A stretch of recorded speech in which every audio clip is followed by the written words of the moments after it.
Saudi Arabia അയൽ രാജ്യങ്ങളുമായി അതിർത്തി പങ്കിടുന്ന സ്ഥലങ്ങളിൽ നിന്നും പൊതുജനം അകന്നു നിൽക്കണമെന്ന് അധികൃതർ. അതിർത്തി സ്ഥലങ്ങളിൽ ചില നിയന്ത്രണങ്ങളുണ്ട്. നിയന്ത്രണ മാനദണ്ഡങ്ങൾ പാലിക്കാത്തവർ ശിക്ഷിക്കപ്പെടുമെന്നും മുന്നറിയിപ്പ് നൽകിയിട്ടുണ്ട്.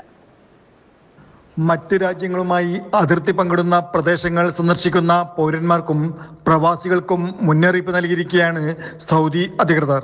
അതിർത്തി പ്രദേശങ്ങൾ സന്ദർശിക്കുന്നതിന് നിരോധനമുണ്ട്. ഇത്തരം മുന്നറിയിപ്പുകൾ ഇവിടങ്ങളിൽ പ്രദർശിപ്പിച്ചിട്ടുമുണ്ട്.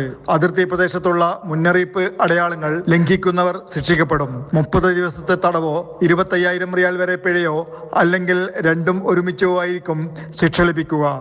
അതുകൊണ്ട് തന്നെ നിർദ്ദേശങ്ങൾ പാലിക്കാൻ പ്രവാസികളും പൗരന്മാരും തയ്യാറാകണമെന്ന് അതിർത്തി സുരക്ഷാ സേന ജനറൽ ഡയറക്ടറേറ്റ് മുന്നറിയിപ്പ് നൽകി. നിയമം ലംഘിക്കുന്നവർക്കെതിരെ ബന്ധപ്പെട്ട അധികാരികൾ മൃദുസമീപനം സ്വീകരിക്കില്ലെന്ന് അധികൃതർ വ്യക്തമാക്കിയിട്ടുണ്ട്. അതിർത്തിക്കടുത്തുള്ള വന്യപ്രദേശങ്ങളിലേക്കുള്ള കാൽനട യാത്രക്കാരോടും സന്ദർശകരോടും രാജ്യത്തിന്റെ നിയന്ത്രണങ്ങൾ പാലിക്കുവാൻ ഡയറക്ടറേറ്റ് ആഹ്വാനം ചെയ്തിട്ടുണ്ട്. Jafar Ali Palakkode, Mathrubhumi news, Jeddah.